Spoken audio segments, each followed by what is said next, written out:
గుండెకు touch, జుంబాతో fit, అదిరేట్టు dance మీరేస్తే జుంబారే అజుంబరే. పూర్తి వివరాలకు చదవండి రేపటి సాక్షి దినపత్రిక. నియోజకవర్గ కార్యకర్తల సమావేశం. ఆ సమావేశానికి కారణం వైఎస్ఆర్ కాంగ్రెస్ పార్టీ అధినేత జగన్మోహన్ రెడ్డి గారు దేవభక్తుని సుబ్బారావు గారి కుమారుడైనటువంటి దేవభక్తుని చక్రవర్తి గారిని ఈ నియోజకవర్గానికి సమన్వయకర్తగా నియమించడం అనేటువంటి జరిగింది.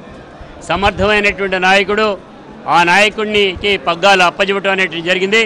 రాబోయే రోజుల్లో ఎటువంటి పరిస్థితుల్లో ఈ యొక్క దుష్ట పరిపాలనని అంతం చేసి ఈ కార్యక్రమాన్ని తీసుకుని ఆ కార్యక్రమంలో భాగంగానే వైఎస్ఆర్ పార్టీ జెండా రెపరెపలాడించేటువంటి పద్ధతిలో పెనమలూరులో తీసుకుంటారని చక్రవర్తి గారికి ఇవ్వటం అనేటువంటి జరిగింది ఈ పగ్గాలు.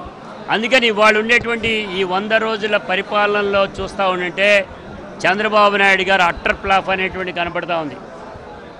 నోరు మెదపలేనటువంటి పద్ధతిలో ప్రజానీకం ఇవాళ ఎందుకు వేసావురా బాబు ఓటు అనేటువంటి పద్ధతిలో అనుకుంటున్నారు. కారణం ఒకటే, అమ్మ ఒడి లేదు, చదువుకునే పిల్లలకి సరైనటువంటి భోజన వసతి లేదు, వారికి ఇవ్వాల్సినటువంటి యూనిఫామ్ లేదు, వారికి రావాల్సినటువంటి డబ్బులు లేదు.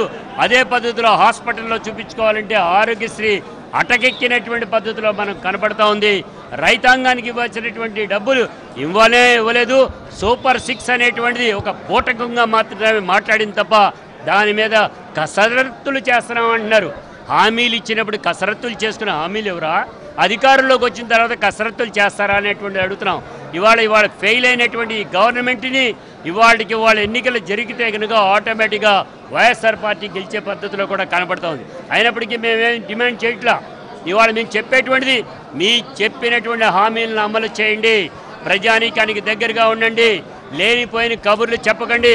మీ ఫెయిల్ అయినటువంటి విధానాన్ని డైవర్ట్ చేసేటువంటి పద్ధతిలో ఒక డైవర్షన్ ఏమో కృష్ణానదిని కూల్చేయడానికే జగన్మోహన్ రెడ్డి గారు మాట్లాడారని అంట. అసలు నేను అడుగుతా ఉన్నా, అదే బోట్లు అది గుద్దుకునే ముందే నాకున్నటువంటి పొలంలో ఉండేటువంటి గోడకి గుద్దుకుని వచ్చి ఇక్కడ తగిలినానంట. నేను ఎవరి మీద కేసు పెట్టాలైతే? అదే బోట్ల మీద నేను ఎవరి మీద కేసు పెట్టాలి? ఆ బోట్లో కూడా ఎవరి మీద అయితే 2 బోట్లు అన్నారో ఆ 2 బోట్లలో మీరు వీడియో చూస్తే 3వ బోటు కింద నుంచి వెళ్ళి ఫస్ట్ గుద్దుకున్నటువంటి కనబడతా ఉంది. ఆ 3వ బోటు ఎవరిది, దేనికి సంబంధించింది అనేటువంటి లేవు. ఈ 2 బోట్లు కూడా టీడీపీకి సంబంధించినటువంటి స్పష్టంగా కనపడుతున్నా కానీ కూడా దాన్ని మసిబూసి మారేడికాయ చేయటం, దాన్ని మార్చి రెండోది లడ్డూ విషయం తీసుకురావడం, ఈ ప్రపంచవ్యాప్తంగా కొలిచేటువంటి వెంకటేశ్వర స్వామి ఆలయ ప్రతిష్టని, గౌరవాన్ని, మర్యాదని మంట గలిపినటువంటిది ఇవాళ ఈ కూటమి ప్రభుత్వం అనేటువంటి స్పష్టంగా కనపడతా ఉంది. అంత పెద్ద 2015లో ఇదే జరిగి విజయవాడ నగరంలో నందిని ఘీ పేరు మీద స్ప్యూరియస్ నెయ్యిని తయారు చేసి రోజుకు 2 ట్యాంకర్లు పంపిస్తా ఉంటే ఆ రోజున పట్టుకునేటువంటి దానిలో వాళ్ళని శిక్షించినటువంటి పద్ధతి ఉంటే అంటే దాని అర్థమేది, దీనికి ఆజ్యం పోసినటువంటిది ఆయనే కనపడతా ఉంది. ఇవాళ ఏదైనా నేను ఒకటే చెప్తా, ఇవాళ టీడీపీ గవర్నమెంట్లో గతంలో 16 సార్లు రిజెక్ట్ అయినాయి, వెనక్కి పంపించారు. 18 సార్లు వైఎస్ఆర్ కాంగ్రెస్ పార్టీలో అధికారంలో ఉన్నప్పుడు వెనక్కి పంపించారు.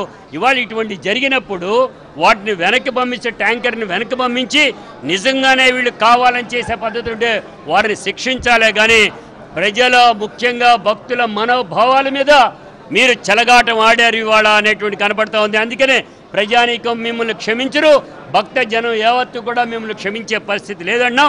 మీ డైవర్టెడ్ పాలిటిక్స్ ఇవాళ ప్రజలపైన, భక్తులపైన మోపేటువంటి పద్ధతి అనేది ఇప్పటికైనా మానుకొని జరిగినటువంటి సంఘటన మీద సమగ్రమైన విచారణ సిట్టింగ్ జడ్జితో చేర్పించండి. అప్పుడు నిగ్గు తేలుతుంది అనే చిత్రం. నీకు ఇచ్చినటువంటి రిపోర్ట్లు అన్నీ కూడా నీ ప్రభుత్వంలో చేసినటువంటి అనేటువంటి కూడా గుర్తుపెట్టుకోమని కూడా తెలియజేస్తూ, భవిష్యత్తు ఏ రకమైనటువంటి అన్యాయాలు, అక్రమాలు, దౌర్జన్యాలు జరిగితే వైఎస్ఆర్ కాంగ్రెస్ పార్టీ వాళ్ళకి అండగా ముందుగా నిలబడుతుందని కూడా ఈ సందర్భంగా కూడా తెలియజేస్తా ఉన్నాం.